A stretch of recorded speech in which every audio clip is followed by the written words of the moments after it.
بسم اللہ الرحمن الرحیم۔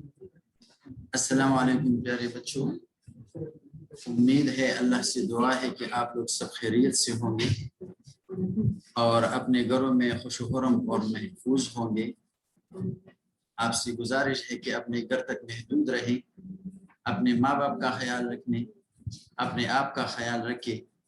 آج کل جو حالات بنے ہیں اور یہ جو ہم آن لائن آپ کو پڑھا رہے ہیں، تو آپ کو پتہ ہے کہ یہ ان نازک حالات کی وجہ سے، اور آپ لوگ تو نازک پھول ہیں، لہٰذا اپنے آپ کا بہت سارا خیال رکھیں۔ اچھا جی، کل ہم سبق پڑھ رہے تھے غازی علم الدین شہید۔ غازی علم الدین شہید سبق ہم نے اختتام تک پہنچایا، لیکن اس سبق کے حوالے سے ایک بہت ہی اہم بات آپ لوگ ذہن نشین کر لیں، وہ یہ کہ یہ سبق اگر آپ نے دیکھا ہوگا تو لائک اسٹوری، یہ ایک قصہ ہے، غازی علم الدین شہید کا قصہ ہے۔ اور آپ کو یہ بھی پتہ ہے کہ بچے بلکہ بڑی بھی قصہ آسانی کے ساتھ یاد کر سکتے ہیں اور یاد کرتی بھی ہیں۔ ہمارے ذہنوں میں کوئی بھی قصہ زیادہ دیر تک رہتا ہے تو ڈیفینیٹلی آپ کے ذہن میں بھی یہ قصہ زیادہ دیر تک انشاءاللہ محفوظ رہے گا۔ تو یہ قصہ بے شک آپ ذہن میں رکھیں، لیکن یہ اپنے مقصد کے لیے یاد رکھیں۔ کیسے؟ ایسے کہ انشاءاللہ ابھی ہم الفاظ معنی، الفاظ جملے، سوالات جوابات پڑھیں گے، تو آپ یہ سوالات جوابات دیکھتے جائیں نا، تو ان سوالات میں آپ سے وہی باتیں پوچھی گئی ہے جو آپ نے اس قصے میں پڑھی ہے۔ آپ نے اس قصے میں جو باتیں پڑھی ہے، جو واقعات یاد کیے ہیں، سوالات کی شکل میں وہی باتیں آپ لوگوں سے پوچھی جائیں گی۔ لہٰذا اگر قصہ آپ کو اچھی طرح یاد ہے تو جوابات آپ کو اچھی طرح یاد آنی چاہیے، اور آپ انشاءاللہ کسی بھی ٹیسٹ میں، کسی بھی جائزے میں، کسی بھی ایگزام میں اچھے طریقے سے وہ لکھ سکتے ہیں۔ اچھا جی، یہ تو سبق کے حوالے سے۔ اب اگر آپ یہاں پر دیکھ سکتے ہیں سبق غازی علم الدین شہید، اس کے لیے جو ہم پراپر طور پر انشاءاللہ تعالی لکھیں گے تو وہ الفاظ معنی سب سے پہلے لکھیں گے، جس طرح ہم کلاس روم میں کمرہ جماعت میں عام طور پر لکھتے ہیں باضابطہ طور پر۔ تو یہاں پر الفاظ جملے، ہمارے پاس الفاظ 5 ہیں پراپر الفاظ۔ اسی طرح الفاظ جملے، ان الفاظ کے ہم جملے بنائیں گے۔ پھر ہمارے پاس سوالات جوابات ہے جو کہ 6 ہیں۔ اسی طرح خالی جگہ پر کریں، ایک مشقی سوال ہے۔ خوش خطی، آپ لوگ چونکہ آپ بچے ہیں، آپ کی کیلیگرافی جو ہے، آپ کی جو خوش خطی ہے وہ روزانہ بگڑتی جا رہی ہے، تو اس وجہ سے ہم خوش خطی آپ سے لکھواتے ہیں۔ اور املا کے الفاظ کے چونکہ آپ لوگ سیکھنے کے مدارج میں جا رہے ہیں، تو اس سبق میں جو آپ کے لیے مشکل الفاظ، جو ذرا ٹیڑے پیڑے الفاظ ہیں، تو یہ آپ یاد کرتے جائیں۔ اس طریقے سے آپ کے ووکیبلری میں، آپ کے ذخیرے الفاظ میں انشاءاللہ تعالی اضافہ ہوتا چلا جائے گا۔ اچھا جی، الفاظ معنی ہمارے پاس ہے۔ آپ سب سے پہلے دیکھ سکتے ہیں لفظ ہے بے لوث۔ بے لوث کی میننگ اگر آپ کو یاد پڑتا ہے، آپ نے کتاب کے اوپر لکھا ہو اچھے بچوں نے، تو ہم نے معنی کیا تھا پرخلوص، بے غرض۔ آسان باشا میں اس کا مطلب ہے جس میں کوئی لالچ نہ ہو۔ اچھا جی، اگلا لفظ ہمارے پاس ہے ملعون۔ ملعون لفظ آپ دیکھئے نا، لعنت کیا گیا، یعنی وہ بندہ، وہ شخص، وہ چیز جس پر لعنت کی گئی ہو، تو ایسی بندے کو، ایسی چیز کو ملعون کہتے ہیں۔ اس کی آسان باشا میں ہم معنی کرتے ہیں مردود۔ پھر ہمارے الفاظ میننگ میں اگلا جو مرکب ہے وہ ہے جلتی پر تیل ڈالنا۔ سبق میں اگر آپ کو یاد پڑتا ہے تو میں نے اس کی میننگ بلکہ پوری وضاحت کی تھی۔ جلتی، جب آگ جل رہی ہو، آپ اس پر پیٹرول یا کوئی اور اس طرح تیل ڈالیں جس سے آگ جل جاتی ہو، آگ میں اضافہ ہوتا ہو، تو آگ کا کیا اثر ہوگا؟ تو جلدی پر تیل ڈالنا کا معنی ہے جھگڑا بڑھانا یا لڑائی کو ہوا دینا، یعنی لڑائی کو اور بھی زیادہ اس میں تیزی لانا۔ ہمارا چوتھا لفظ ہے ہاتھ پیر مارنا، جو کہ ایک محاورہ ہے، اس کی معنی ہے بہت کوشش کرنا. And the last one word ہے منجدھار. منجدھار اس کی لفظی معنی ہے دریا کی بیچ کی دار، یعنی دریا کی بیچ، دریا کا وسط یا کسی سمندر کا وسط. لیکن آسان بھاشا میں اس کا معنی ہے مصیبت. اس کا معنی ہے مصیبت. میننگ امید ہے کہ آپ لوگوں نے اچھی طرح یاد کی ہوں گے. آگے ہم بڑھتے ہیں الفاظ جملوں کی طرف. الفاظ جملوں کی طرف ہم بڑھتے ہیں. ہمارے پاس الفاظ جملے ہیں. یہی الفاظ جو ابھی ہم نے پڑھے، جس کی میننگ ہم نے پڑھے، تو اب ہم اس کی جملے بنائیں گے. یہاں پر ہم نے آپ کے لیے ایک ایک لفظ یا ایک ایک مرکب یا ایک ایک محاورے کے 2 جملے بنائے ہیں، تاکہ اگر ایک جملہ این ایگزام کے وقت یا ٹیسٹ کے وقت آپ کے ذہن سے نکل جائے تو کم سے کم دوسرا یاد رہے، یا یہ کہ آپ اس کو اچھی طرح سمجھ جائیں. بے لوث ہم نے 2 جملے بنائے ہیں. ایک یہ قائد اعظم نے مسلمانوں کی بے لوث قیادت کی، یا ہم کہہ سکتے ہیں ہم اپنے نبی صلی اللہ تعالی علیہ وسلم سے بے لوث محبت کرتے ہیں. ہاتھ پیر مارنا، کشمیر کے لوگ آزادی کے لیے ہاتھ پیر مار رہے ہیں، یعنی کوشش کر رہے ہیں. یا اگر ہم یہی جملہ آپ لوگوں پر چسپا کریں تو ہر بچہ امتحان میں اچھے نمبر لینے کے لیے ہاتھ پیر مارتا ہے. اچھا جی، اگلا لفظ ہے ملعون. شیطان ملعون ہر وقت انسان کو بہکانے کی کوشش کرتا رہتا ہے. شیطان ملعون ہر وقت انسان کو بہکانے کی کوشش کرتا رہتا ہے. یا یہی جملہ ہم اس فارم میں لکھ سکتے ہیں، اللہ تعالیٰ نے ابلیس کو ملعون قرار دے کر جنت سے بے دخل کر دیا، یعنی نکال دیا. اگلا لفظ ہمارے پاس ہے منجدھار. پاکستانی عوام مہنگائی کے منجدار میں پھنس چکی ہے.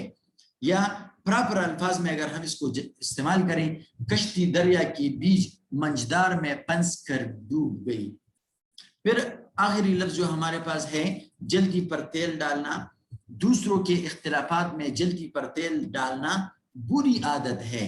یا لڑائی کے دوران گالی دینا جلدی پر تیل ڈالنا ہے. ظاہر ہے جب 2 بندے کسی بات پر بحث کر رہے ہوں، ان میں سے ایک اگر گالی دیتا ہے تو دوسرے کو انتہائی غصہ آتا ہے، اور پھر وہ بھی اس کے ساتھ ہاتھا پائی اور پوری ریسلنگ کر جاتا ہے. اچھا جی، ہمارے پاس سوالات جوابات ہیں. آپ دیکھ سکتے ہیں ہمارے پاس سب سے پہلے ہے مختصر سوالات. مختصر سوالات میں سوال نمبر 1 ہے غازی علم الدین کے بارے میں آپ کیا جانتے ہیں؟ جس طرح میں نے پہلے عرض کیا کہ اگر آپ لوگ یہ قصہ کہانی کی صورت میں ذہن نشین کر لیں تو سارے جوابات انشاءاللہ آپ کو ازبر یاد رہیں گے. تو غازی علم الدین شہید کے بارے میں ہم کیا جانتے ہیں؟ غازی علم الدین شہید ایک سچے اور بے لوث عاشق رسول تھے. وہ جمعرات کے دن یعنی تھرسڈے کو 3 دسمبر 1908 کو لاہور میں ایک معمولی بڑئی طالع محمد کے گھر میں پیدا ہوئے.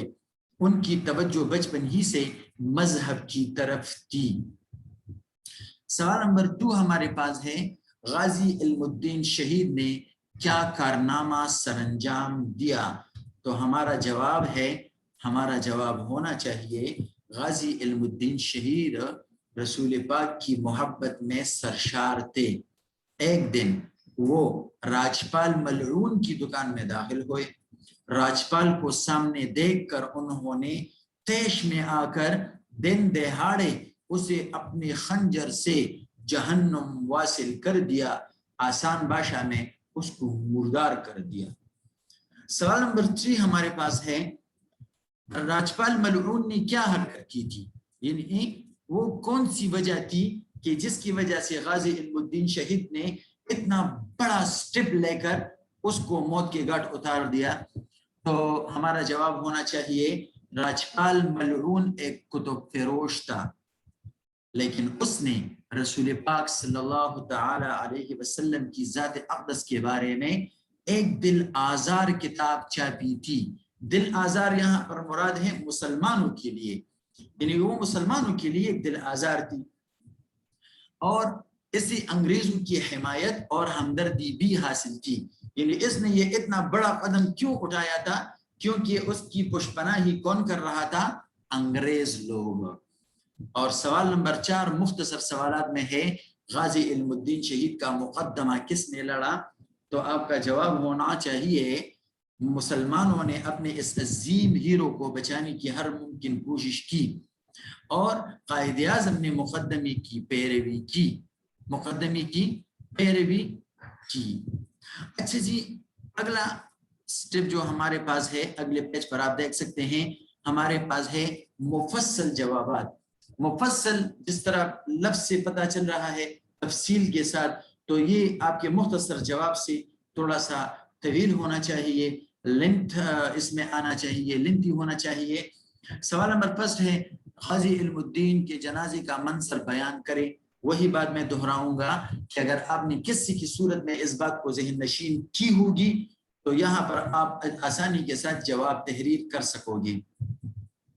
جواب ہمارا ہونا چاہیے، غازی علم الدین شہید کے جنازے میں ہندوستان بھر سے تقریباً 6 لاکھ مسلمانوں نے شرکت کی تھی.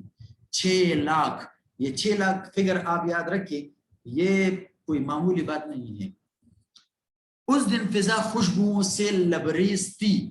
کیا مانا؟ یعنی ہر طرف بس خوشبو ہی خوشبو پھیلی ہوئی تھی. کیسے؟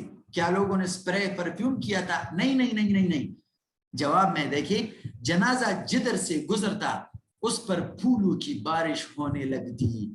جس طرح ہمارا کوئی بہت ہی بہت پیارا لیڈر، بہت پیارا بندہ آتا ہے نا، ہم استقبال کے طور پر اس پر پھول برساتے ہیں، تو اسی طرح لوگ ان پر پھول برساتے تھے.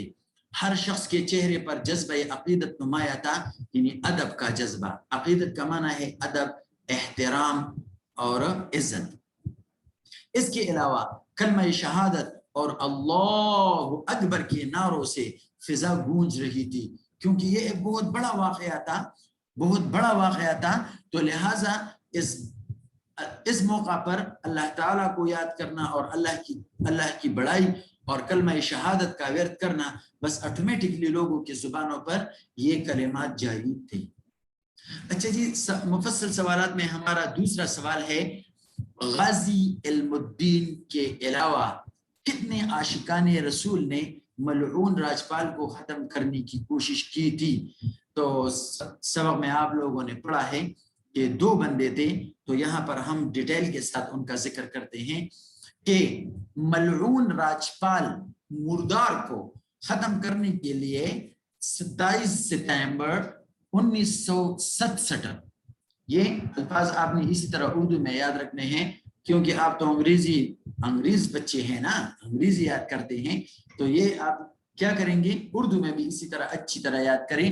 27 ستمبر 1967 کو خدا بخش نے کوشش کی. پہلا جو اللہ کا پیارا بندہ تھا، جو حضور پاک کا سچا عاشق تھا، اس کا نام تھا خدا بخش. اور وہ کہاں کے رہنے والے تھے؟ جی لاہور کے. وہ لاہور کے رہنے والے تھے. وہ اپنی کوشش میں کامیاب نہ ہو سکا اور اسے 7 سال کی سزا ہو گئی. ابھی آپ بچے سوچ رہے ہوں گے کہ اب جب اس نے کچھ کیا نہیں تو کیوں اسے سزا ہو گئی؟ تو یہ قانون کا شق ہے، قانون کا ایک کلیہ ہے کہ جب بندہ اقدام قتل کرتا ہے تو 307 کے تحت اسے سزا ہونی ہوتی ہے. تو اسے 7 سال کی سزا ہو گئی. اس کے بعد کوہاٹ کے رہنے والے عاشق رسول عبدالعزیز نے کوشش کی. یہ دوسرا اللہ کا پیارا بندہ اور ہمارے حضور کے سچے عاشق تھے. وہ اپنی کوشش میں، ابھی آپ یہاں دیکھیں ہم نے یہاں پر اپنی لکھا ہے. کیوں؟ کیونکہ یہ لفظ کوشش جو ہے یہ مؤنث ہے. تو وہ اپنی کوشش میں کامیاب ہو گیا، مگر بعد میں معلوم ہوا کہ اس نے راجپال کے بجائے اس کے دوست کو مارا تھا. ان دونوں کوششوں میں راجپال بچ گیا. اور ابھی آپ نے شارٹ کوسچن میں پڑھا کہ پھر اس کو غازی علم الدین شہید نے دن دہاڑے اپنے خنجر سے اس کی دکان میں داخل ہو کر اس کے محافظ دستے کے سامنے اس کو جہنم واصل کر دیا. اچھا جی، اگلا سوال ہے خالی جگہ پر کریں، تو یہ آپ اپنی کتاب پر کر سکتے ہیں. آپ کی کتاب کیونکہ یہ ایک سرگرمی ہوتی ہے اور یہ آپ کے لیے، کیونکہ آپ اس میں تھوڑا سا اپنے ذہن کو زور دیتے ہیں، ذہن کو کام میں لاتے ہیں، تھوڑا سا سرچ کرتے ہیں، تو یہ سوال جو ہے آپ کی کتاب میں موجود ہے. یہ سوٹیبل الفاظ تلاش کر کے یہاں پر لکھیں. پھر یہاں پر ایک سرگرمی ہے، سرگرمی جسے آپ لوگ انگریزی میں ایکٹیویٹی کہتے ہیں. تو یہ بھی بڑا کریٹیو سوال ہوتا ہے.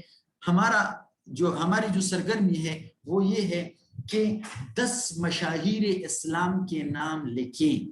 10 مشاہیر اسلام، یا آپ کو یاد ہونا چاہیے، یہ ذہن نشین کر لیں کہ یہ لفظ مشاہیر جو ہے نا، مشاہیر یہ مشہور کی جمع ہے. یہ آپ فیمس لفظ استعمال کرتے ہیں نا، مشہور، تو یہ لفظ مشہور جو ہے اس کی جمع ہے مشاہیر. تو مشاہیر ایسے 10 مشہور بندے، ایسے 10 اولو العزم بندے، ایسے 10 اکابرین، ایسے بزرگان دین، ایسے لیڈر بندے آپ ان کے نام لکھیں جو اپنی قوم کے لیے، اپنی ملت کے لیے، اپنے مسلمانوں کے لیے، ساری امت کے لیے وہ نمونے کے طور پر انہوں نے زندگی گزاری ہو. تو الحمدللہ ثم الحمدللہ ہماری دین اسلام میں بیسیوں نہیں، سینکڑوں نہیں، ہزاروں نہیں، لاکھوں کی تعداد میں ہمارے ایسے بزرگ گزرے ہیں، مجاہدین گزرے ہیں، علماء کرام گزرے ہیں، ایسے ولی اللہ گزرے ہیں، تابعین گزرے ہیں، صحابہ کرام گزرے ہیں کہ اگر ہم ان کے نام لکھے تو ہم تک جائیں گے. لیکن چونکہ سرگرمی میں ہم نے صرف 10 نام، یہاں پر میں نے 10 نام تو لکھے ہیں، لیکن آپ لوگ ہوم ورک کے طور پر اس سے ہٹ کر 10 نام لکھے. اپنے مما پپا یا کسی سے بھی آپ مدد لے سکتے ہیں. آپ یہاں پر دیکھیں میں نے 10 نام جو لکھے ہیں ان میں کون کون ہے. جناب حضرت شیخ عبد القادر جیلانی رحمۃ اللہ علیہ. دوسرے بندے ہیں جناب حضرت مجدد الفسانی رحمۃ اللہ علیہ. پھر اس کے بعد ہم نے شامل کیا ہے جناب حضرت عمر فاروق رضی اللہ تعالی عنہ. چوتھے نمبر پر داتا گنج بخش رحمۃ اللہ علیہ، جن کا مزار لاہور میں ایک بہت بڑے احاطے پر مشتمل ہے. 5 نمبر پر ہمارے ہیں جناب سیدنا حضرت ابوبکر صدیق رضی اللہ تعالی عنہ، اور 6 نمبر پر ہے حضرت علی مرتضی رضی اللہ عنہ. 7ویں نمبر پر ہے جناب حضرت عثمان غنی رضی اللہ تعالی عنہ. 8ویں نمبر پر ہے جناب حضرت شاہ ولی اللہ رحمۃ اللہ علیہ. 9 نمبر پر جناب سید احمد شہید بریلوی رحمۃ اللہ علیہ. And 10 number per in the last one حضرت جنید بغدادی رحمۃ اللہ علیہ. یہ ایسے بندے ہیں کہ جو کسی تعارف کے محتاج نہیں ہے. ان کی زندگی بالکل روز روشن کی طرح اور چاند ستاروں کی طرح بالکل آیا ہیں کہ انہوں نے اپنی ساری زندگی اللہ کی یاد میں اور اللہ کے بندوں کی خدمت میں اور اللہ تعالیٰ کی محبت اور عشق میں گزاری ہے. تب جا کر اللہ تعالیٰ نے ان کو ہمارے مشاہیر کے طور پر زندہ و جاوید رکھا ہے. اچھا جی، یہاں پر ہمارا کام ختم. آپ کا جو مشق ہے وہ یہاں پر ختم ہو گیا. آپ اس ویڈیو کو یہ یوٹیوب پر آپ کے پاس چند دن کے لیے محفوظ رہتی ہے، تو آپ اس سے یہ سارے سوالات جوابات لکھ سکتے ہیں. ایزی ہے. آپ اسی طرح کتاب سے بھی اس کو تلاش کر کے رب پیجز پر لکھ سکتے ہیں تاکہ آپ کی خوب پریکٹس ہو جائیں. اور ساتھ میں چونکہ رمضان کے آخری دن ہے، اپنا بہت سارا خیال رکھیں، اللہ کو یاد کر رکھیں، اپنے ماں باپ کی بہترین خدمت کرے، ہمیں بھی دعاؤں میں یاد رکھیں. اللہ حافظ. السلام علیکم.